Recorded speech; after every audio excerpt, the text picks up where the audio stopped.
I wonder if we shouldn't clear the air. Yeah? Yeah. I'm sure.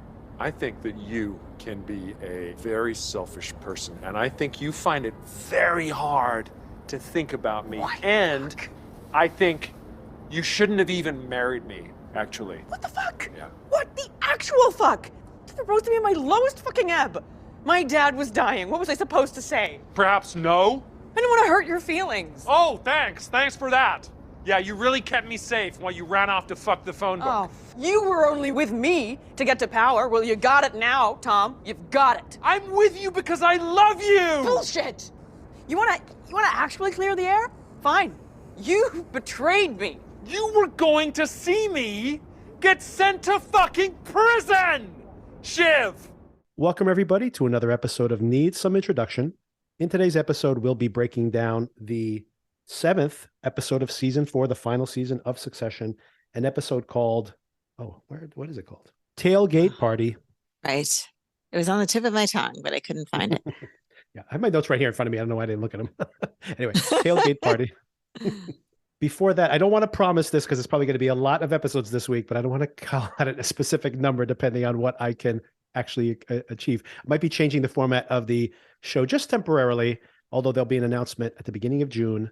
We'll probably be going to one episode a week, Sona and I exclusively discussing shows, but there might be other ways where you can catch other shorter content, hint, hint, nudge, nudge, that I'll be publishing, and maybe a preview of that this week, although it probably won't all be TV related, but there are just so many shows that I'm trying to catch up on.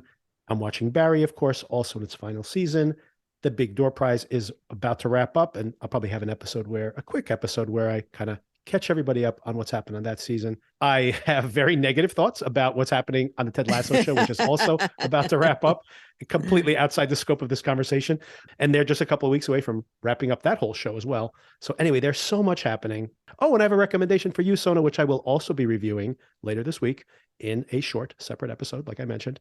But I do think that you might be interested in this. Have you heard of a show that's coming to Hulu called Class of '09?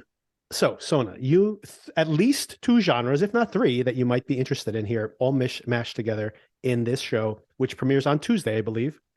Brian Tyree Henry from Atlanta, who just got an Academy Award nomination last year, truly one of the best actors of his generation, along with Kate Mara and a bunch of other recognizable TV stars, mostly TV stars, but definitely headlined by Kate Mara and Brian Tyree Henry.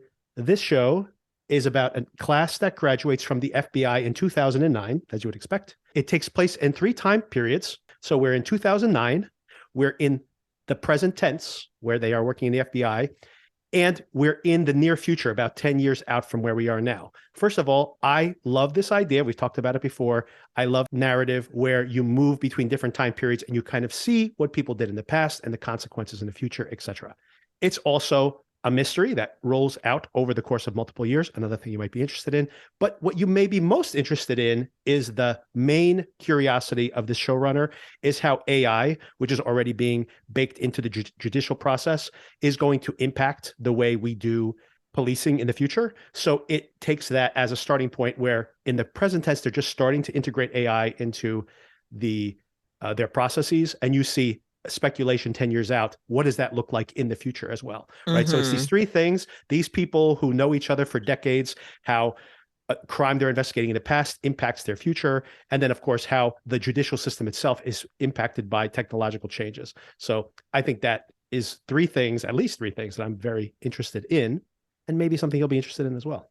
Okay, so I had not heard of this show, but it does sound interesting. Yes, and the sci-fi thing, though, is a little off-putting to me. I was going to say it's a little bit sci-fi, although they shot this thing probably, a year and a half ago. And apparently with all of the AI advances recently, people who've seen the show are like saying like, wow, this thing was like predicting the future. Like it seems like it's a very intelligent way of seeing how this will probably actually play out, as opposed to rocket ships and stuff, which is probably a turnoff for you.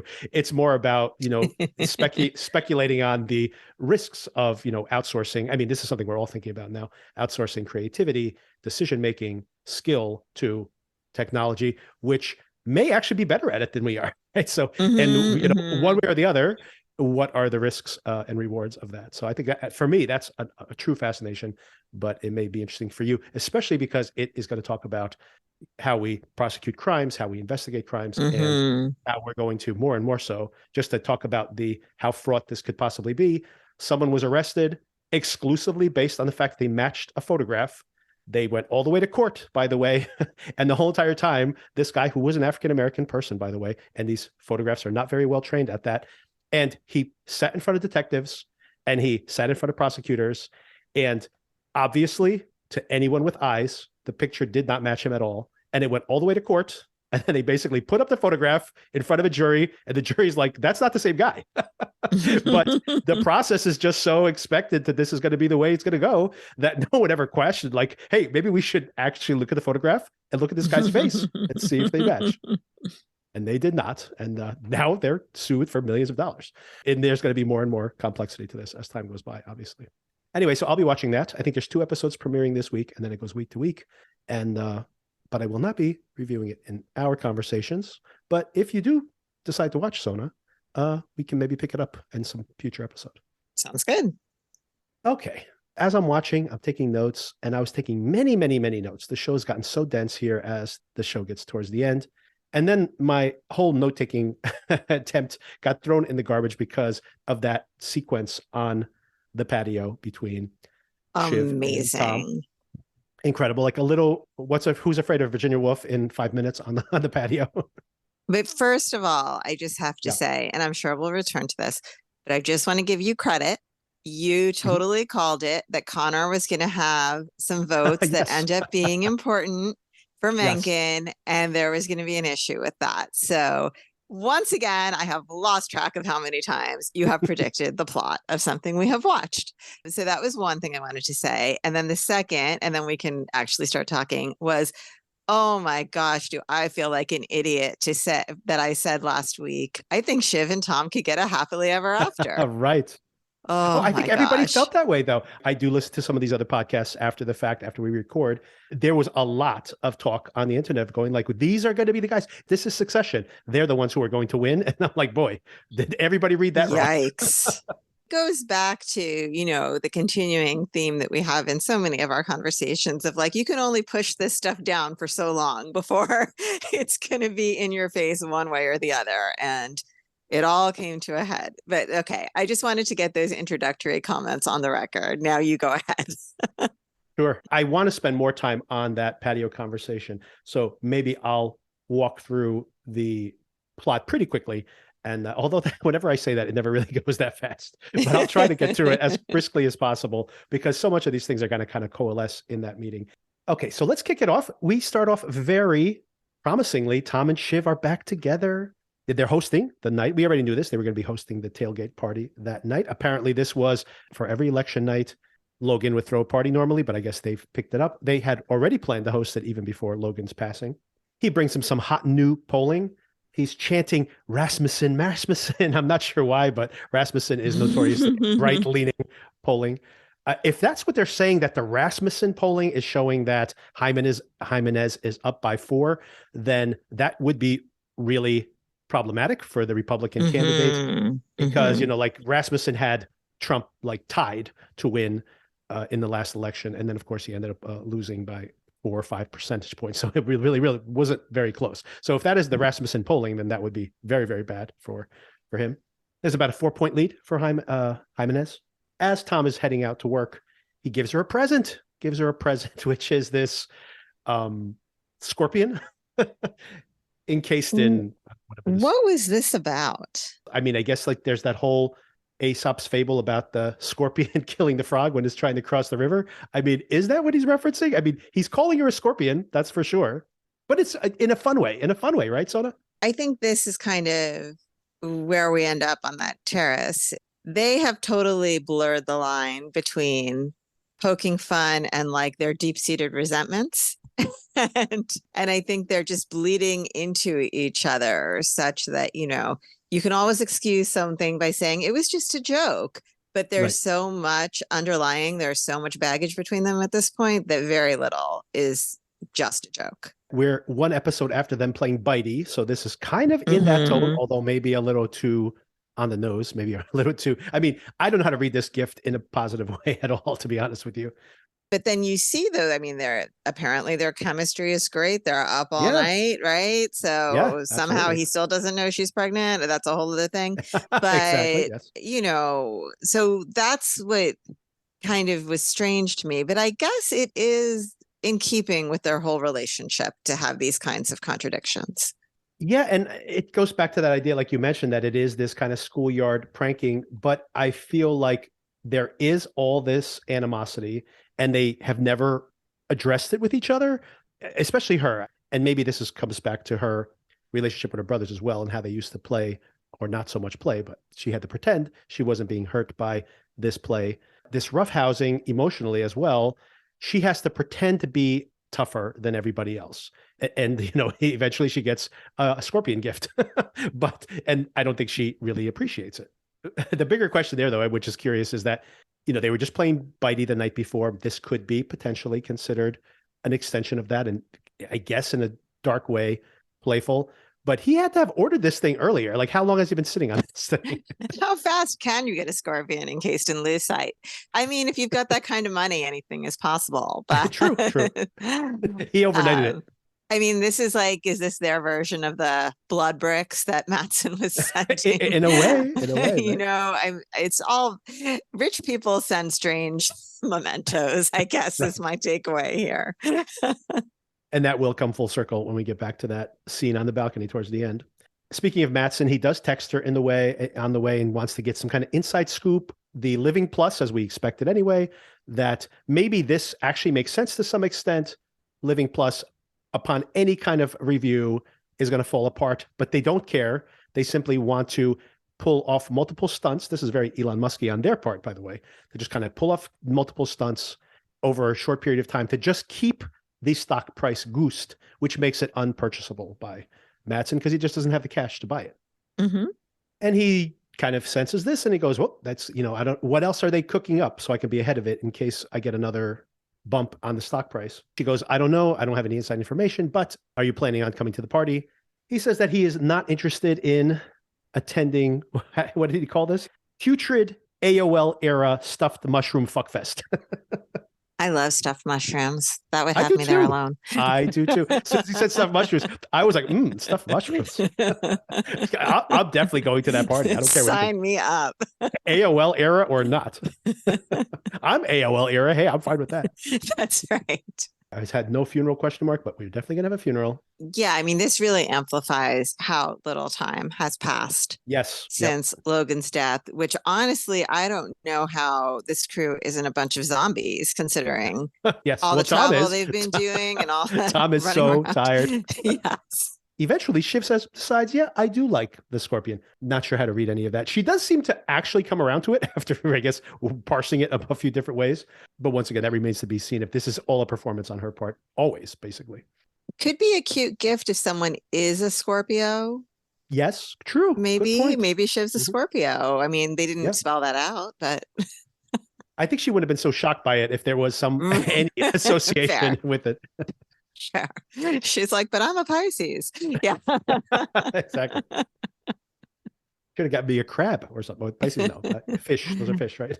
Yeah. Pisces is fish. Cancer is crab. All right. Next scene. Kendall meets up with Rava. Where's this? Upper East Side, maybe?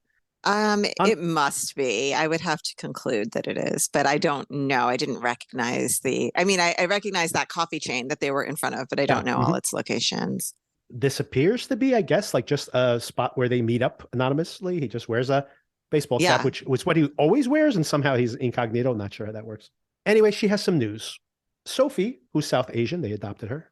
The news is the children still exist because yes, but they can't have them on the show. Heard much.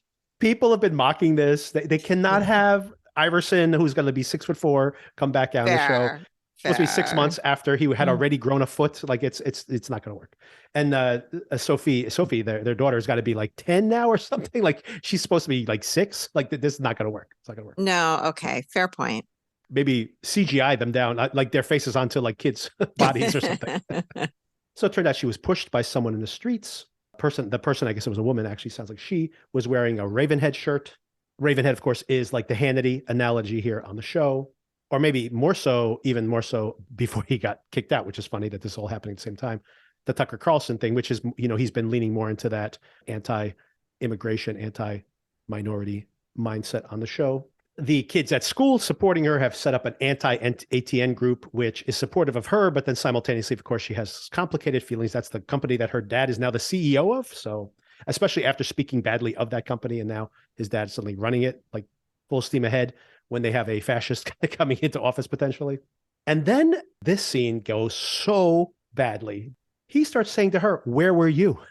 Why was she on the street? Why was she on the street?" Like we were in front of the museum. Like where is she supposed to be? I understand they probably do have a car that takes them a lot of places, but the nature of city living is that you will be on the sidewalk at some point. Yes, even rich people have to, unfortunately, in New York City. That's kind of one of the beautiful things about New York, by the way. Like in Los Angeles, I think that's the reason that there's this culture of like celebrity sighting is that, they go to their incredibly rich street where really everybody there's a millionaire or paparazzi. And then you have the really high-end restaurants and you drive everywhere and you're out at Malibu and like you're separated. You're fully segregated from one part of Los Angeles to another. In New York City, if you want to go to a happening bar, you're on the street with homeless people. That's just how it is. And by the way, that just means that celebrities are out on the street all the time. This is why people don't bother them. It's just like very commonplace to see a celebrity walking down the street with their kid in a stroller or something. It just happens, which is kind of the beauty of New York, by the way. I agree. Kendall is blaming his wife for this. Rava starts to blow up. You need to make a decision if you're going to call your daughter. I was raising our daughter while you were fucking running a racist news organization. Great. Fuck you. Come on. Fuck me. Come on. Fucking dare you interrogate me. Obviously, I feel bad. Obviously, I will do anything to protect her. Anything. Okay. I'm going to just, and we'll cope. And I don't know, just maybe call your fucking daughter. Well, obviously, Jesus, Rava, Jesus, what kind of parent do you think I am? You have no idea the things I'm doing, the things I'm working on. 6 continents, okay? I'm breaking my back, and it's all for them, okay? To make the world safe. I'm saving the world, traveling 6 continents. I mean, shades of Walter White, too, with like, I'm doing this for our family, you know? Also shades, by the way, of Kendall supposedly differentiating himself from his dad. Remember that episode in season 1, maybe? Or season 2, when they were out on that compound? It might have even been Connor's compound. I haven't watched season 1 in such a long time, but they were at a compound. They had like a family therapist show up. Yes. And Logan said the same thing, right? All the sacrifices, the fact he was alienated from his kids, the fact he was so tough on his kids, he's doing it all for them, And this is usually what happens. Like the people who are oftentimes the ones who are the most striving and the most selfish in many ways have to rationalize that they're not spending time with their families and their loved ones. So they're like, hey, I'm doing it for you. This is all for you. I'm suffering right now. It's like, sure. Yeah, sure. You love every minute of it. I mean, he's saying I'm trying to make money so that she can live in this luxury, yada, yada, yada. That's one thing. But to say he's saving the world, making it safe, I'm like, what? What are you talking about? Even Logan would not say that he was saving the world. I do love when we get all the siblings together, and we get them multiple times here in this episode, but they get together, it turns out, all having brunch together where nobody eats. And Roman gets blown off when he tries to get a coffee. That's all those pastries on the table. Yep. Is there a theme of Roman not being able to get a drink when he wants? He was complaining that at Shiv's wedding he couldn't get a drink. Right, because of the awful thing that happened. The waiter. When Kendall arrives, Shiv calls him the waystar Jesus, promising everybody eternal life. Connor's about 5% in Alaska. This is kind of indicative of something. Let's say that Alaska is one of the states that Mencken needs. If you're a Republican and can't win Alaska, you're probably not going to win the election. Alaska's only been going Republican by 3 to 5 points recently. So it's not like a huge landslide, but like you got to get Alaska. Like you're not going to win the election without Alaska. They decide they want to have a tight 90 at Logan's funeral, and they're figuring out who should be the person who speaks. They don't have time for everybody to talk. Who should take that? And really no one steps up. By the end of the episode, Roman is the one who decides to take that. We got to talk about Roman's trajectory in this episode. I am honestly thinking if they're seeding anything here, what is he going to say? I think he's going to have a nervous breakdown at the funeral, and it's going to be a disaster. That's what I think. Of the choices, he actually should have been the last option. Yes. I do like the fact when Kendall goes, if no one else wants to do it, I'll do it. And Roman chides him by saying, are you going to go with your classic malignant influence material. Yes. He can't stop himself. Roman and Kendall leave at the same time. At this moment, they're assuming Jimenez is going to win. And then their plan at this point is to get everybody concerned with this merger with Gojo. They throw everybody out there, the EU, any kind of regulatory body to throw at this deal as a possible sabotage. They want Nate to come to the tailgate. This was that hookup she had, who worked on Gil's in campaign with Shiv as well at the time. Mm-hmm. She's not happy about this, of course. She's trying to patch things up with Tom. She knows it's going to be bad. So 2 things here. Shiv is troubled by this interaction. The first thing she does is she calls Mattson and tells him that they're going regulatory. Mm-hmm. And you have to come to the party tonight because everybody who they're going to try to schmooze will be there and you're going to have to do some like offensive against it. The second thing is rather than telling Tom, by the way, Nate's going to be at the party, you should know. Instead, she makes like a sexy text to him to kind of win him over and keep him happy. Indicative of their relationship, I think. They never talk about the thing they should talk about. They do all these performance around it. It's just bizarre. Maybe I saw Shiv as trying to play both sides to the extent she could up until this episode. Right. But I mean, they make it really clear, and it's explicitly said in this episode that she is choosing to back Mattson and screw her siblings over, which I think was a little bit more of a gray area until this one. As she's sending that sexy text, Tom receives it, and he's in this room firing everybody via Zoom. Oh my gosh. But he doesn't even do the firing. Speaking to, once again, if you want to see someone's true nature, here's Tom, who oftentimes can draw sympathy from us. He chokes up on the video call, "This is a very hard day for me," then gets Greg to do the firing while he's like trying to break Greg during the fire. Like, this is like Tom at his worst, really. It's like the worst scene of Tom this whole year, which is saying a lot. I like Shiv calling her brothers Dumb and Dumber, trying to blow up the deal. We get to the party. Tom is very, very tired and mentions it many, many times, and knows, by the way, not only fatigued by all the travel and all the emotional BS that's going on and being up all night having sex with his wife again, but on top of all of that, he knows he's got to have a very, very long day the next day at ATN because the election is the next day. Maybe should have thought better whether to host this party or not. So just say it. Under any circumstances. First of all, I thought Greg's suggestion to have a coffee was a perfectly good one. The party's starting whether you like it or not. So you got to do something to get through it. Also, and maybe this is the cynical part of me, up until this election day, which I understand is a huge day, but I don't think any of these people are so important that they couldn't sneak in a 2 or 3 hour nap at some point. I understand their titles are important and they are ridiculously wealthy, but that is why you can say, I need to be left alone for 2 hours and go have a disco nap. Maybe this is something about being a parent that comes into play, right? But you see that opportunity for sleep and you seize it. There are times that I send my kid up to my mom's place and literally he is out the door and I am in the bed because I know what the rest of my day holds. And if I don't fall asleep in the next 15 minutes, it's all going to hell. All he needs is a power nap. When Greg is doing the firing, he could literally go to his office, close the door, put a half hour on his calendar and just take a nap, just lay down and take a nap on the sofa.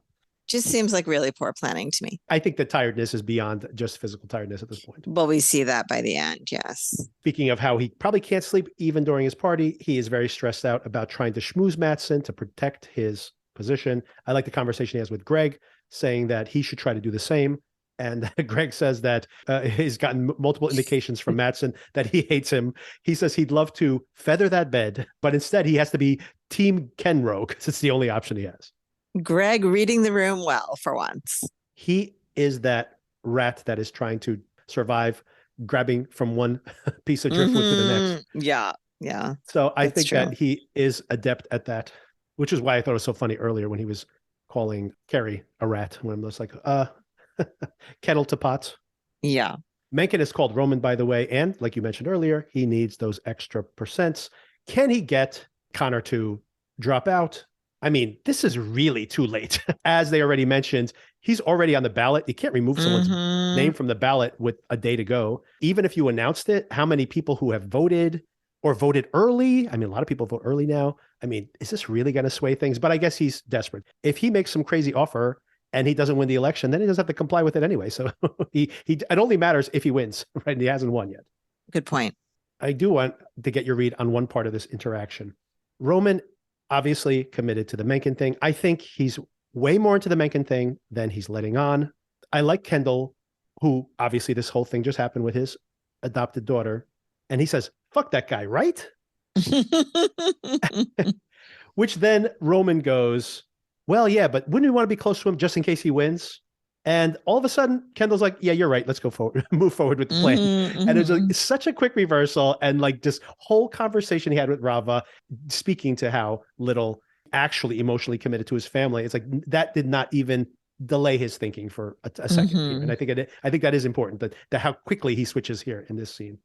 Kendall's plan is that he's going to go and schmooze the libtards, and he sends Roman to go talk to the Nazis, as he calls them. Yep. Nate and Tom have an uncomfortable confrontation. By the way, I forgot to mention, but Shiv does eventually tell Tom, like minutes before Nate arrives, that he's going to be there. So doesn't take it very well, although he just kind of internalizes that. And then you see as soon as Nate arrives, he has this kind of competitiveness. Nate actually does seem to just want to not cause a scene at this moment. Tom's still trying to get him, or tried to get anybody to drink his terrible cheap I wine. love the callback to the biodynamic wine. Yes. And that little snipe they had with each other, right? About drinking his wine. It's supposed to be fizzy. Right. I like that when he's talking to the servers. But he does finally admit on that balcony. We'll get to that balcony scene. We got to talk about that. That's like 10 minutes of the show. But he does finally admit that is terrible wine. Maybe the first time he's ever admitted it. Okay, now a great scene. Still trying to get Connor on board. Connor wants some kind of ambassadorship. They offer, how about Mogadishu? Connor thinks that's a little too car bomby for him. And he's like, how about the ambassadorship to the UN? Shooting a little too high. But this does come back full circle because he gets another counteroffer. What's the top option? Okay, let me have a little look. I would love to get to Europe. Can I creep up through the underbelly? Come up through the Balkans? A couple of senior departures? Berlin by Christmas? They may be willing to talk Slovenia or Slovakia. Yeah, I think I'm a no on the slows. What about South Korea? South Korea, top 10 GDP, major geopolitical player. I feel like that would be tough. North Korea.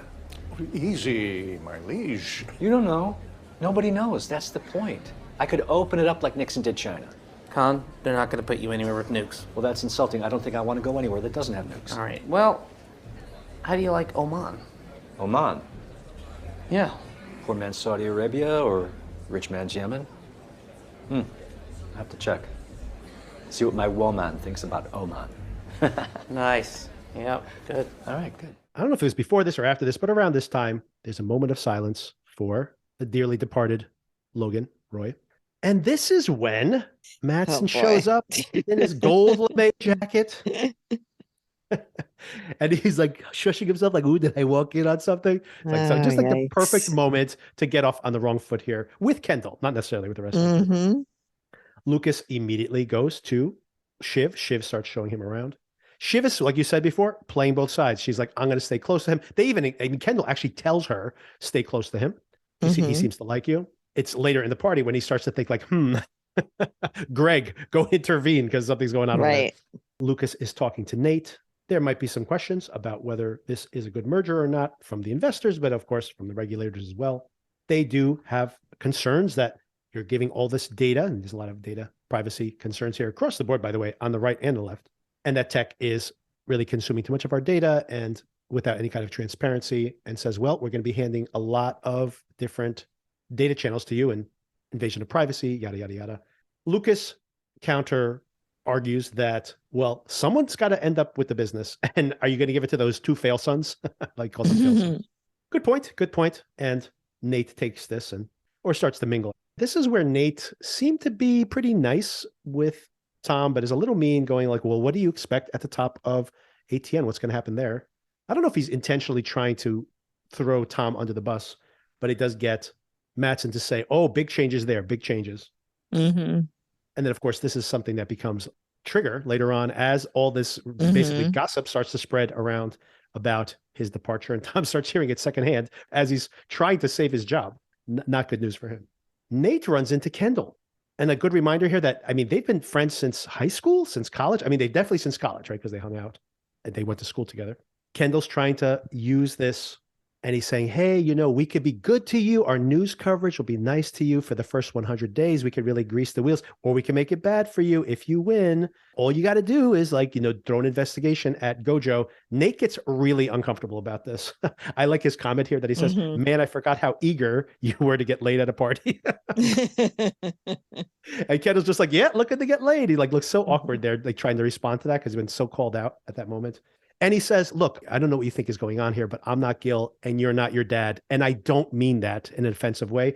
And I'm pretty sure Kendall has heard that he's not like his dad, and he never takes that the right way, ever. I think he clearly meant it as a compliment in Right. this way. I mean, maybe a little bit backhanded of like, you can't do what he did, but I think all around it was meant with better intentions than Yes. usually when people would say that to him. Yeah, I think he's trying to tell him, let's not play that game. Yeah. That's not what Kendall wants to hear. He's like, that's what my dad would have done. I got to do what my dad would have done. So then we see Shiv and Mattson. And before we find out what's happening in India with the Mattson numbers, the Gojo numbers, we have Shiv and Mattson in the coat room. And man, they were great again together. I mean, these two, whenever they're on screen together, they get along great. Like this is like power couple. It feels like he's having so much fun with her. They are clearly having a ton of fun together. Yeah. The performers too. Yeah, maybe. But I do feel like, and maybe we've seen it before, but I think not recently. Did you notice there was like a difference in Mattson's character this week? Absolutely. Where like less charming, less charismatic, a little more nerdy, geeky, dorky kind of thing. Well, I think there's two aspects to him. Once again, there's the Elon Musk analogy here, where Elon Musk is also the person who goes and like will give anybody an interview who wants to interview him, will say very intelligent things about the future of work and AI and sound like he knows what he's talking about, and then makes a racist tweet just to get a laugh from a 14-year-old. And it's like his humor is like a 13-year-old's humor. And I think we see that explicitly in the course of this show. He shows up in like a gold lamé jacket with a muscle t-shirt underneath. He's supposed to be going there to make his best impression. And this is what he does. All of it is very juvenile. But once again, that is part of his brand, being disruptive in more ways than one. We've talked a bunch about his stature. In my view, a very pronounced stooping over of his head in this episode. And I thought maybe to try and get on people's level because he's so much taller than everybody else, perhaps. But like it definitely made him seem less confident than he usually seems. I mean, I think intentionally, he says it here, right? He says that when he was going to show up there, he was really intimidated. So he was maybe this awkwardness, this childishness. This is not the kind of situation he likes to be in. He obviously orchestrated this entire, rooftop scenario, and he's very much on home base. He's surrounded by people who speak his own language, totally in control in that earlier instance. And I think we talked about this from a production standpoint as well, that in those scenes, he never stood like next to Greg. So you could see that he was shorter than Greg. He had made that Viking movie earlier, The Northman, last year. And it's almost like he stayed in shape for this, and he just seems so much more physically imposing. And here he is in this baggy jacket, hunched over, like you mentioned, maybe hunching over because everybody else is a foot shorter than him. But we do see him next to Tom and next to Greg, and he's shorter than Greg, and he's maybe shorter than Tom, right? So it just shows him in a very different light, like you mentioned. And he doesn't control the narrative. He doesn't control the circumstance that he's in at all. And I think that is part of what you're feeling there. And I think they're showing it, right? He's in New York City. He's not in his backyard at all. Right. I do love this though, where he's, rubbing his hands together. He says a couple of interesting things here. I think one is that I was nervous to talk to these people. I thought they were going to be very complicated people, but they're not. It's just money and gossip. That's all you need. I love Shiv's reaction. It's like she's surprised by the revelation he's making. She goes, yeah, money and gossip. That's everything. She says, I love that response. That's everything. Because I mean, I guess that is that whole world, right? That's basically what it is. It's very true. You get money, you walk in the door. If you have gossip, you have a commodity that you can trade with somebody else. That's it. That's all you got. Absolutely. And he goes, okay, take me down to the Paradise City. A little GNR reference there. But then I love her response is, what have you done for me lately? A little Janet Jackson right back in your face there. And she asks for the big job. She's asking to be like the CFO maybe or something like that. And he's like, oh yeah, let me think about that. I need about 5. And she goes, no, I'm not going to give you time to think about it. But he does back away from that, which does make me wonder, is he really taking her seriously or is he just using her? And I think maybe she's starting to wobble here. She really felt like she had an in with him. They had good chemistry. He was going to rely on her. He was relying on her, but this may be purely transactional in his mind, right? And she's thinking about this the right way, that, if she's going to sell out her family, it better be worth it. Absolutely. She says that, all he has to do is schmooze the right people. Don't make a fool of himself. Don't be not like he did on the Twitter or whatever. And his thumbnail description of that is, don't run around screaming people are data and sticking my dick in the guac. That's right. And she's like, yes, in a nutshell. Sums it up. She does compliment him and saying, like, you did do a good job out there. And she pats him on the back and says, you're like some self-learning AI. Learning as you go. Now, this is when Kendall starts to worry. They're a little too buddy-buddy. Greg needs to intervene and says, do whatever you can. Send them in the direction of any fissile material, which is radioactive. But he's talking about any kind of drugs. Any drugs you can find, send them in that direction. See if you can get them. Hysterical. Nate has left after the conversation with Kendall, uncomfortable with that whole entire confrontation. And then Roman gets a call. Whoever this person who's doing the dirt digging has discovered the story, the blocks of blood and hair as well. Yeah, we didn't know about the hair necessarily. Exactly. So much needed DNA. to add the hair. So much DNA. Connor has made the pitch to Willa about going to Oman. There's some attractive things about that. And she goes, I don't know, the government is so controlling. You're only going to be on the ground, basically, when you walk from the airplane. Once you're in the bubble, you have diplomatic plates and you're completely protected. You could run on the sidewalk. You could drive on the sidewalk if you wanted to. And she says that running people over is not a selling point. The one rational person on the show at this moment. Yes. Okay, there's this whole sequence where Ebba is there, Greg is there, Matsson is there. And this is really an interesting scene, probably not important in any way. I love getting all these people in the same room. Mixing them up in different ways reveals different parts about them. You have Greg, who's been sent to infiltrate the Matsson thing. Matsson's number one guy, I forget his name now, but he's great in these sequences. Hates Greg, hates him, calls him a dingleberry, a hanger-on and a dingleberry. Can't stand him. Greg, though, still gets in there. Matsson starts asking him questions. He's saying, oh, that's what I've been doing. I've been firing people 100 people at a time. And he goes, well, how does that make you feel? Must be very, draining on you. And he says, no, I kind of like it. He goes, I'm the right man for the job. I look like I care, but I don't. Lucas just goes, oh, so you're a bad person. And he goes, no, I'm not a bad person, which I think says so much about Greg, but about these people where they're like, yeah, I'm doing my job, which is destroying people's lives. Oh, so you're a bad person. He's like, no, I'm just doing my job. Which I think is a lot of rationalization for a lot of bad people, by the way. Yeah, absolutely. He says, I'll fire Ebba as a joke. And Matsson jumps in on this. This pisses Ebba off. Matsson has been antagonizing Ebba this entire time, makes fun of her having social anxiety, even though she's the comms person, which, by the way, terrible job if that's the case. I mean, the whole thing was crazy. And by the end, I was convinced that everyone in Matsson's crew has some sort of social anxiety because none of this was normal, how they were interacting with anybody. It was a bunch of people who don't know how to play with others. Just to lean into the Elon Musk analogy yet again, Musk himself, I don't know if this is diagnosed or he self-diagnosed, he says he has Asperger's. Right, so right. It feels like everybody in this guy's orbit may have Asperger's. Yeah, and then it's you have no barometer of what normal is because everybody around you doesn't know how to interact with anybody else. Exactly. So Ebba storms off. They're all yelling, Ebba, Ebba. Greg puts his hands to his mouth and yelling out Ebba to kind of jump in. This is what he does. He's such a toady. But he's looking side-eyed at the guys to be like, oh, am I winning them over? He's so desperate to get a foothold here. He's such a pathetic character. Just exemplified yet again. Although I love him still, by the way.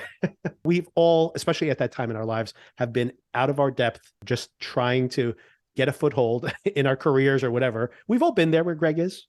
Not firing 100 people a day, but When Ebba storms off, this is where The brothers have been watching and they swoop in. They're so compassionate. Oh, Ebba, what's wrong? Is this about, the blood? And then she really pretty much just says India. And I guess they start asking questions, and little by little, it all comes out. It really doesn't all fully come out, by the way. They just kind of mention the word India, and that's kind of how they finally get under Lucas's skin. But I liked Roman's reaction of course I know what you're talking about, but if I didn't know what you were talking about, what would you be talking about? She does say that she's not going to say what it is.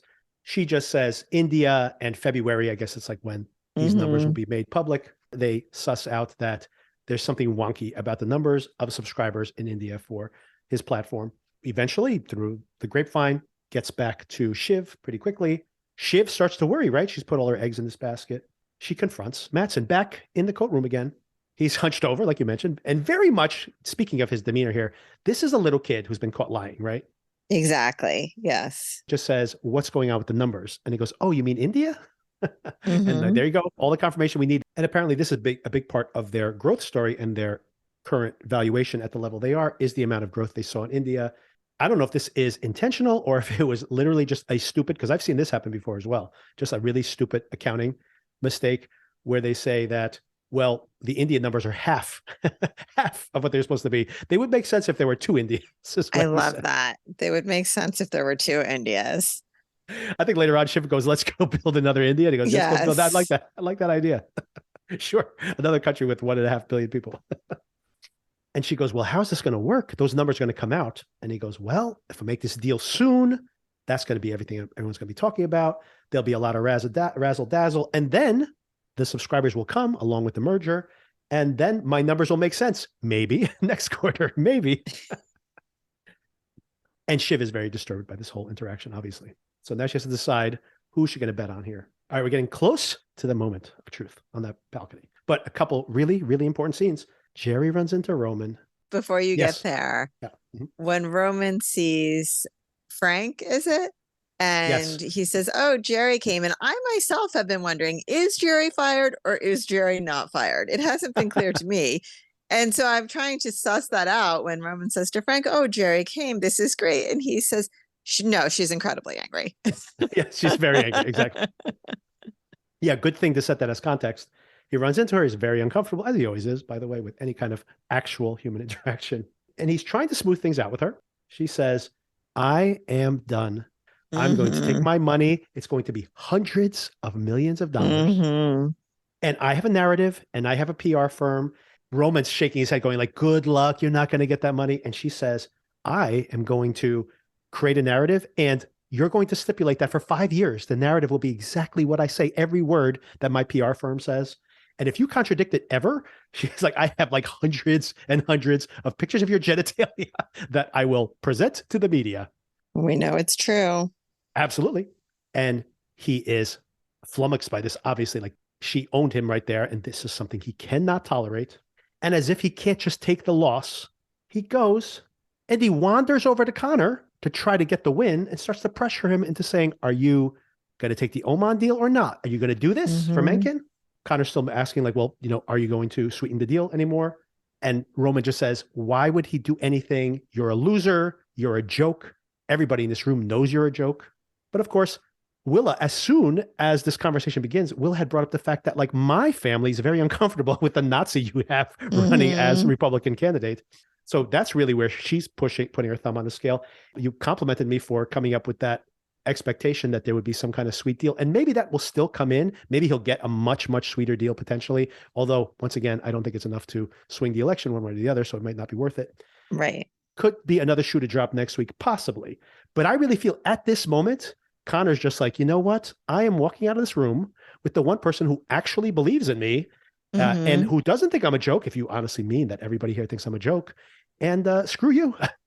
I'm out of here.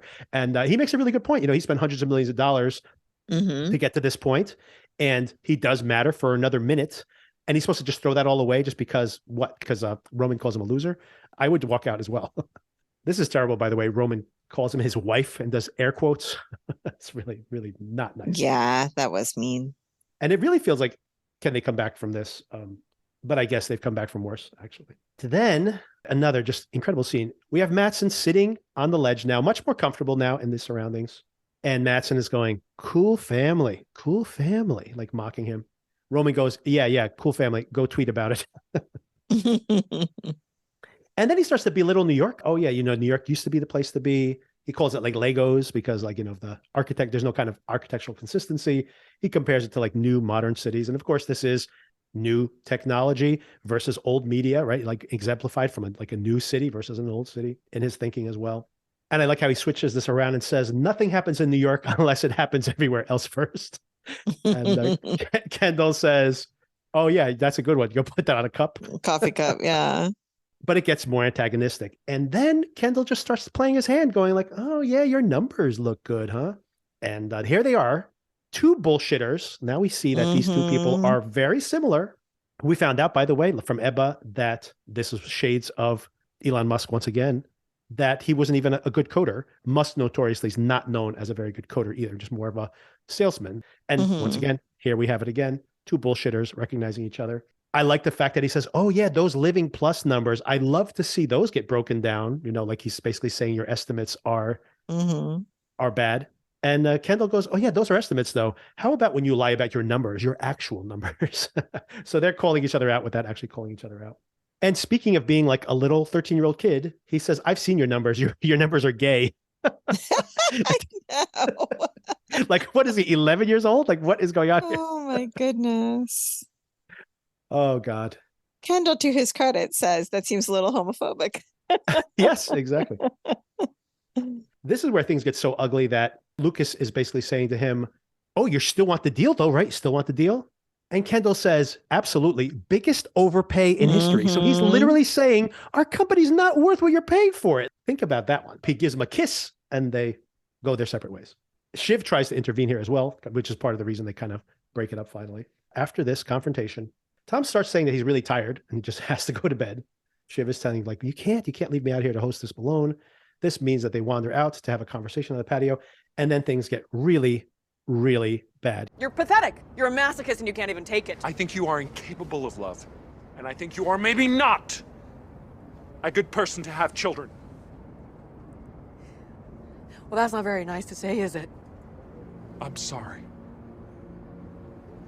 I'm sorry, but you have hurt me more than you can possibly imagine. And you took away the last 6 months I could have had with my dad. No. Yes. No. Yes. You sucked up to him and you cut me out. It's not my fault that you didn't get his approval. I have given you endless approval and it doesn't fill you up because you're broken. I don't like you. I don't even care about you. I don't care. That we cleared the air, huh? Feel good now? First of all, do you think they could come back from this at all? Little insight into my life and my relationship. I do think they can come back to this because I have had, obviously, very different context, very different things said, but have had a similar conversation where resentments have been simmering for a long, long time and it all comes to a head and you're screaming at each other. And it's the ugliest things that you have ever felt about each other. And we did come back from it. And to be honest, we've had more than one argument like that. But I don't think there was any question that we loved each other and wanted to be together. It's just that these resentments had to be aired out. I'm not sure Tom and Shiv have a mutual love for each other. I believe Tom when he says that he loves her. I don't know if Shiv is capable of that kind of love. That's literally what he calls her out on, right? Yeah. Worst, I think, is when he tells her that she shouldn't be a mother. Once again, maybe an honest thing to say, but obviously not especially, knowing what we know. Ouch. Exactly. I think I even out loud in my bedroom said, oh. I like when she says, you betrayed me. And he's like, well, I was trying to protect myself from going to prison and you were willing to let me go. I am so on Tom's side for almost all of this conversation, honestly. She is constantly rationalizing things that are true. and may be true in her mind. But like you said, I definitely take Tom's side on this. She says, you offered to go to jail. This is absolutely correct. He did offer to go to jail. But that scene, when they do that, she's like, oh, okay. Like that is not the response you want from your wife when you offer, like, well, I'll take the bullet. Someone's got to take the bullet. I'll take the bullet. And she's like, okay, sounds good. Yeah, what kind of person takes their spouse up on that offer? That solves everything. Terrific. Yes, problem solved. Even if you go back to that scene and you look at his face, he obviously wanted her to fight. No, Tom, no. We're thinking of starting a family. No. She's like, okay. Right. It means so much to me that you would do that for me and for this family, but I would never let you. Yes. Right. I do like how how conversation starts off, though, where she goes, explain to me the joke about the scorpion. And she calls him a snake and goes, here's a snake tie you to wear. Yes. I mean, that's the type of thing that usually triggers it when all those resentments have been simmering. And then all of a sudden you're arguing about like the fundamental understanding you have of who the other person is. Yes. He calls her out initially. She's been walking around saying that they are going to fire Tom. And then her response to it is, we were just joking, which of course would be her response for multiple other slights she's done to him, that it was just a joke, or I was just playing along. I was just going along with my dad. I was just going along with my brothers, right? The worst part about it is she does feel bad about it. She doesn't really believe what she's saying, but she keeps doing it to him over and over again. If you really take him at his word that he's seeing that particular behavior, for example, there isn't someone there that you want to be with. Once again, he would be better off without her. And Jerry, finally, we see her walking away. Good. Walk away. And that's what she's accusing him of, right? Is that you're just with me for my DNA. You're just climbing up the ladder. Shiv rubs me the wrong way a lot, even though I wish I could like her. I want to like her. And this way that she sees herself as like, oh, poor me, what will become of me? Comparing herself to Tom, being worried what will become of him. And it just like to put them in the same footing. It's like, that's how little self-awareness you have. Tom at least has some reason to worry what will become of him and has to make these deals in order to survive in that world because he's come from the family he's come from and the culture he's come from. Shiv does not have to do any of those things that we've discussed a million times. Any day she could do what Jerry's doing and saying, I reached my limit, I'm out. But no, she's acting like she's fighting for her life. Right? Exactly. And all in the name of like that power that she wants to have, because it's certainly not about anything more than that. Well, and proving yourself. She's blaming Tom. You took away the last 6 months with my dad, right? This was so pointed, right? And him telling her, in my mind, accurately, that's not what happened here. You never got his approval. And I'm sorry about that, but I have nothing to do with it. You know, she's blaming this on him because of that betrayal. And that's why they were alienated. It's like, you were alienated from your dad from the start. He's treated you like this your whole entire life. It's not now that it's happened forever. To the other point you mentioned as well, she could fail at 10 things. She can start a new company and fail. She could buy a new company and fail. She could get a role within the organization and fail. She could become a political analyst and fail. And 10 years from now, 15 years from now, she can write a tell-all book and she'll be like a celebrity. Like she can't fail. She can't fail. Yes, exactly. Or actually, you know, that's the privilege of money. If you don't have money, you can fail once and then your life is over. If you have money, you can fail infinitely and you could just keep failing. It can be a series of vanity projects. And a bailout when you really screw up. Yeah. So to me, her whole framing of like, oh my gosh, this is so dire for me. What will happen to me? It just all really rubbed me the wrong way. Especially talking to Tom, where Tom has literally multiple times his like entire life is on the line, like going to jail, like ruining his career, because if he doesn't have this position here or he gets fired embarrassingly like that, he takes the blame for what happened. No one else is going to hire him after that.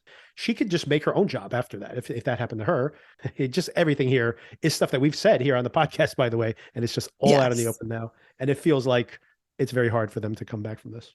But like you said, sometimes getting it all out is the only way to resolve it. But I can't imagine them getting back together at this point. My partner and I have said some very mean things to each other because of whatever baggage we're carrying.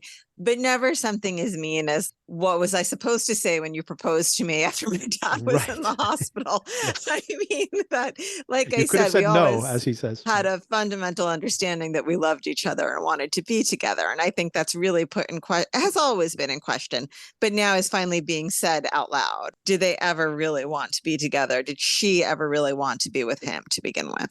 The fact that she's blaming him for, you asked me when I was at my most vulnerable, she said yes. After the dad got better, she went through with the marriage. After the marriage, you know, she fucked the phone book, as he says. She like cheated on him and then hid it from him. If she wanted the marriage to end because of the cheating, then she should have flaunted it, but she didn't. She kept this thing going behind his back. It just went on and on. And yeah, and it's just like, she's always like, but that was your fault. That was my dad's fault. It's just like, at what point is any of this your fault ever? You know? Which I think is a problem a lot of people face, by the way. I agree. Okay. Last important scene here. Frank and Kendall meet and he says, I need to talk to you just one-on-one. Frank gets very uncomfortable with Kendall's thinking. Kendall is thinking now, here's an addict spiraling out of control. If Gojo is weak, why don't we buy Gojo? Now he wants everything. Upside down. He wants Gojo, and then they'll be big enough to buy Pierce. They can own everything. It's the biggest business in the world. You think about the logistics of how much Gojo stock has to drop and Waystar's stock has to climb for this thing to even make sense. This is all ego. He just wants to get back at the insult he got from Lucas. That's exclusively what he's doing there. If you really thought this was a terrible idea, then just walk away from the deal, right? Like expose these numbers, walk away from the deal. Because now they've found they're out with these India numbers, right? They've found a legitimate basis for withdrawing from this whole thing. And now that's not good enough anymore. They that can one blackmail thing him. that he wanted. Yeah. Yeah, they just blackmail him and say, we're going to reveal the numbers. If you don't walk away, just walk away. They wanted him to pressure him to walk away. They have all the ammunition they need. But what about bigger? It's like, oh my God, stop yourself. Stop. You can't run your company. You can't even run the studio and the TV network at the same time. Now you're going to become a technology company with like platforms and stuff all over the world internationally. What are you talking about? You can't do what your dad did, 9 to 5, that you sat at his side. He only really ran the News Corp. You can't do that. You're going to do this. It's such insanity. Such insanity. What if the business was 4 times bigger? Okay, great. Most importantly, in this conversation with Frank, to get Kendall to think a different way by saying, have you run this by your brother and sister? Remember, the decisions are delegated to the 3 of them. And now Kendall, who went along with this power sharing idea earlier, says 1 head, 1 crown. So there's Kendall in a nutshell. And this king is about to fall very hard, in my opinion. The final moments of the show, Roman says he's going to take the eulogy. Everybody's kind of like, okay, fine. So just one more. I think that's going to pay off soon. So we have to call that out as well. But that pretty much wraps up the episode. I have a bunch of things that I want to circle back to and get your feelings on. But some basic things. First of all, 1 head, 1 crown. I mean, this really feels like he's about to take a big fall. If he undercuts his siblings as well, a lot of people know a lot of stuff about him. I just want to call out, by the way, in last week's episode, how hilarious it is that Kendall is saying in that room with the other executives that it's like, can we trust Lucas really? He openly is a recreational drug user. I'm like, you are a known drug addict. What are you talking about? And they look at him like he's got 2 heads. Yeah. The lack of self-awareness that he has, this incredible hubris. He's not being political at all with people who can destroy his life tomorrow. And that has got to be part of this end game, don't you think? For a while, I was thinking in this episode that like Kendall has really hit his stride. He understands how to talk to people. He understands what people want to hear. He might not have the best head for business, but it's not bad in comparison to some of the other decisions we've seen people in this show make. Actually feeling like, wow, maybe he's finally getting it together. And then in these last moments, you see that he's just getting carried away. And it seems like the type of thing that is bound to blow up in his face in any number of ways. But isn't this the pattern of the show? Repeatedly, you see him winning. I'm going to walk away. And then he doesn't. And then I'm going to undermine my dad and maybe take the crown. and then he doesn't. And then I'm going to start something of my own, and then he doesn't. And what happens is that he gets that win. He gets a toehold, and then he just keeps going, oh, I'm doing well. I'm doing well. I could have everything in this. And he usually self-destructs, right? It's like that. It's when he is within reach of his goal is when he oftentimes starts using again, for just to name one thing. And I'm not 100% convinced that he's not using again because, we have those moments where you see his siblings looking at him kind of, what's going on with him right now, especially when he was in Los Angeles last week. But that kind of manic phase that he's in may not be drugs that he's addicted to. It could be all of this. This is his addiction, right? He's mainlining it. All right, in the scenes for next week, interesting. Speaking of using information, we have this very strange analogy. Tom says, he tells Greg, information is like a bottle of wine. And you would think that, well, maybe the longer it ages, the more valuable it is. He says, no, when it's time to use it, you smash someone's face open with it. I'm like, oh, okay, not the wine bottle metaphor I was going with, but really, but information may end up smashing someone in the face soon. All these people have skeletons in their closets, obviously. Absolutely. And of course, it's election night, and it sounds like it's going to be a long night, as these elections have been recently. It could be more than a night, right? We can imagine seeing the funeral episode, like maybe the day after the election, and it's still dragging out. And, like this, like, right. Wouldn't be surprised to see that happening. I mean, elections are like a week now, not a night anymore. Yeah. In the featurette at the end, multiple people mentioning the whole Virginia Woolf of it all. Who's Afraid of Virginia Woolf, the play. And I like the actress, I can't remember her name now, who plays Jerry. She's great. I should remember her name. I like how she's talking about the subtext of the conversation with Roman. I'm like, she says the subtext is fuck you. And I'm like, I don't think that was subtext anymore. Yes, it was right there on the surface. I think you misunderstand subtext. Okay, now some stray observations. First of all, this is a pretty minor one, but did you for a moment worry about Tom on that balcony? No, I didn't. You thought he was going to be pushed? Generally, there are multiple times in this show where we see people at very high heights, like putting themselves into like precarity. I don't know. I just wonder, are they foreshadowing something like that? Or is it purely just like these people are high up and they have a long way to fall, right? Like, I mean, metaphorically, not physically. Although physically too, maybe, who knows? I mean, I agree. They were doing something for a while with people being up on roofs. Yeah, right. So that's a fair point. I also thought it was interesting, complete tangent, that we found out that they live in a triplex, which I did not realize. I thought it was just, a duplex. So even more impressive apartment than I had originally envisioned. Okay, some observations here. I find it very interesting thematically over and over again that we have these relationships between these men and these women explored. And it seems like over and over again, maybe with the exception of Shiv, but I mean, in some contexts, I think that still holds, that these are these men who are using women as if the women are just supposed to be there to do what they're supposed to do. And why do they keep like getting in my way of like my own internal narrative? And you see this, of course, with Raya and Kendall early in the episode. You see it with Jerry and Roman. Jerry, by the way, the last zing she gets on him, which is the thing that's probably going to haunt him the most, she really believed in him. I don't think she ever wanted to have a sexual relationship with him, but she really did think like, you have the goods. And she tells him, I could have gotten you there. Yeah. But no, look at you now without me. You are a mess, right? And I think he knows that, right? And he knows that he missed that. He's annoyed. She wasn't his punching bag the way he wanted her to be. Right. You see it with Ebba and Lucas. You see it with Shiv as well. I think Shiv is actually doing that to Tom. It's interesting not to use it in this. I mean, what was the show we watched? Fleischman is in Trouble. Where the psychiatrist was like, you're doing this to the wife. And he's like, oh no, I never did that to her. And she's like, no, you're the wife. Yes. Tom is very much the wife, but I feel like the brothers are telling Shiv, you go over there and do what I tell you to do. It's only like after she's in Matsson's pocket that they're going like, wait a second, what's going on over there? Because they're incapable of seeing her having her own ideas. She's just their prop or like just someone buzzing in the background. And I think all these men are doing that over and over again with the women in this show, especially exemplified in this episode. Is that possible that they are setting up the fact that there are things happening behind the scenes?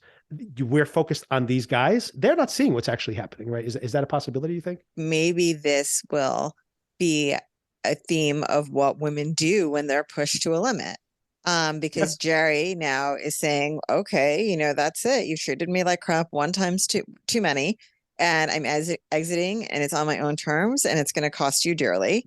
You know, Shiv, pushed to a limit, has decided to betray her family for Mattson, but she might backpedal on that. We don't know. Eva, who knows, right? She has a lot of information in her pocket too that she could decide. And blood.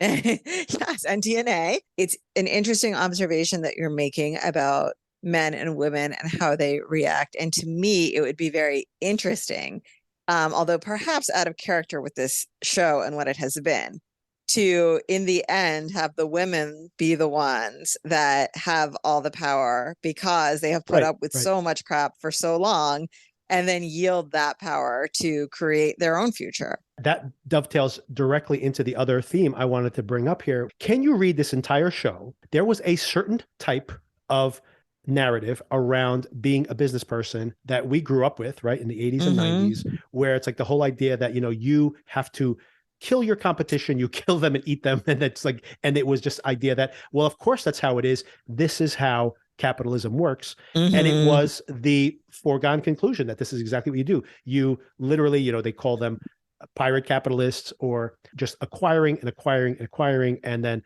you know, purging staff. And it was just this mentality of just getting bigger and bigger and bigger. You know, I worked for companies like that over my career that all went bankrupt, by the way. But at that time, mindset, it was just like, you just keep acquiring businesses until you get huge. And then a lot of those businesses have failed. And culturally as well, we are now in a different place where there's more power sharing with employees. There's an expectation that things aren't going to run the way they did before. And there is not any role model for that new pattern of running a business. Like, you do see like CEOs leaving who have reputations for being like very toxic and bullying, and they're replaced by these nice guys and women oftentimes as well. Some of these companies have done well, some have not, but regardless, we don't even know these people's names anymore. It's not the kind of personality that existed before. Is this show about what happens when this type of patriarchy, capitalism goes away, and what happens? Like, is everybody just lost because they don't know what to do? Is that like what is symbolically happening here? And you have the Mattsons of the world, right? You have like these tech bros that have come along and their companies are suddenly worth billions and billions of dollars. Here's a perfect example of it. They talk about AOL here, which made me think once again, do we remember even that AOL bought Time Warner? It was AOL, Time Warner, because AOL was valued at this massive valuation. And then within like 3 or 4 years, AOL was gone and Warner Brothers survived. So like the brick and mortar, I have a library of movies, I have theme parks, I have IP, and everybody rolled their eyes at like boring Warner Brothers. They're still around. They've been around for over 100 years, way over 100 years. AOL came and went, supposedly owed them, and AOL disappeared. They're worth nothing now. So it's anyway, is that a question of the Gojo versus old school media here? With that old system dying out, it becomes the Wild West. Right. Exactly. Nobody really knows what works and what doesn't work, and who they're supposed to listen to, and who should fall into line, and who should be leading. It just becomes a free-for-all for everybody to try and grab their piece. Yeah. And I do wonder if we're in that bubble again, where, you know, these tech companies become incredibly worth huge valuations. They probably need to buy like brick and mortar old school businesses to be able to say like, hey, look, we exist. Like, you can physically touch something we made. But I do wonder if this is just not necessarily the future, but just a cycle. Like I mentioned, how many of these tech companies from the last tech bubble, you know, bought well-known businesses, and they're all gone. And those old school businesses are all still around. So maybe Logan knows something that, you know, his kids don't know. That's some thoughts that went through my mind while I was watching this. And we have just 3 more episodes, 3 more, very close to the end here. Election night next week. It's going to be very exciting, I think. The funeral, it's going to be another great episode, I'm sure. How do you think this is going to go? Obviously, you can't go by the polling. Polling, you know, that could be a satire on the polling. The polling's actually, by the way, not that wrong, but it's been wrong in the margins in a way that has looked like they're much more wrong than they are. But that could be commentary here, right? Like, you can be trailing by 4%. Look at Trump, right? Like, trailed by more than 4%, lost by more than 4%, and almost won that election. It was only a few 100,000 votes in the right places would have swung that election, right? So, you know, you can't go by that. But if you were going to bet right now, do you think it's going to be Jimenez winning or Mencken? Is it not Jimenez, by the way? It could be Jimenez. Yeah, it could be Jimenez.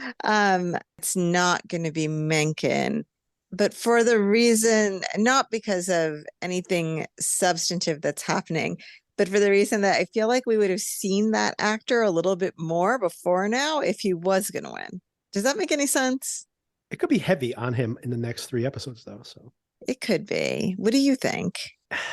I don't know. I was about to say it almost feels like he has to win because they'll have to bring him back more. But I can imagine if this is a really contentious election, it would be the last 3 episodes, even if he loses. Because didn't we just see that where, Trump was the story, even as he lost the election?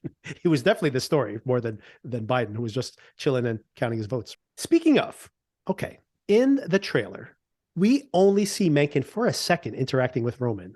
What is up with that interaction? There's been a lot of speculation that there might be something sexual going on between them, or at least something like sexual that hasn't been consummated yet. That's a little weird, their interaction in that trailer. I know it's just a second, but the way he touches him, I mean, Roman doesn't really like to be touched. What did you think? It did not flag as anything strange for me when I saw it, but that's an interesting point. Yeah, it just seems a little too familiar. It's a little odd for me. And the last thing I wanted to bring up, of course, I wanted to touch on one more thing. What's your take on this? I feel like everybody needs an escape valve. And they supposedly, all 3 of them were like, we're going to take over Dad's business. And I think this is what's interesting about what's happening here in this episode as well. Speaking of Mencken, I think that Roman needs Mencken to win. That's his way out of this, right? Shiv might be doubling down on her Matsson. She might have to double down because he's going to be her only out here as well. But Kendall has no other outs, right? This is the only thing he has. And at the end, when he's like saying, I'm, one head, one crown, he's kind of accepting that obviously it's what he wants, but it also makes me think about like, what else does he have? These other folks at least have some other potential exit. And what does he have? He's got nothing. He's got nothing, right? You are correct in terms of what the show is showing us. In terms of like some sort of realistically speaking, as we've discussed many times and even today, he has the money to do whatever he wants to do. So he could pick up whatever vanity project. I'm starting a magazine like JFK Jr. did. I mean, magazines are kind of, well, not of the moment, but you see what I'm saying. Oh, yeah, they definitely have in practical terms, like to a regular human being. Right. if Many options, you have, every option. Yes, exactly. Shiv talking about how she is having an existential crisis, that she feels like she's about to die because what? Because she's not going to be not a billionaire. She'll still be a billionaire. She's not going to be the captain of the ship. It's like, that is your existential crisis. Like, man, welcome to the world of all of us who have never been the captain of the ship, which is like 99.999% of the population, by the way. So. Just trying to stay on the ship. Exactly. Just not trying to drown, right? That's all we're trying. I look forward to next week. And thank you for talking about all this with me. Thank you. By the way, will be, of course, many other things I'll probably be dropping. Those will be short episodes, I promise everybody. Short episodes where I'm just breaking things down and just things that come to mind as I'm catching up on these shows, which are all wrapping up. My God, so many shows wrapping up by the end of the month. But a full episode with Sona Friday about Yellow Jackets, which is also coming to its end of season as well. And this is going to be a big episode of Yellow Jackets as well. So check that out later this week. Thank you again, Sona. Thank you. Bye-bye. Take care. Bye.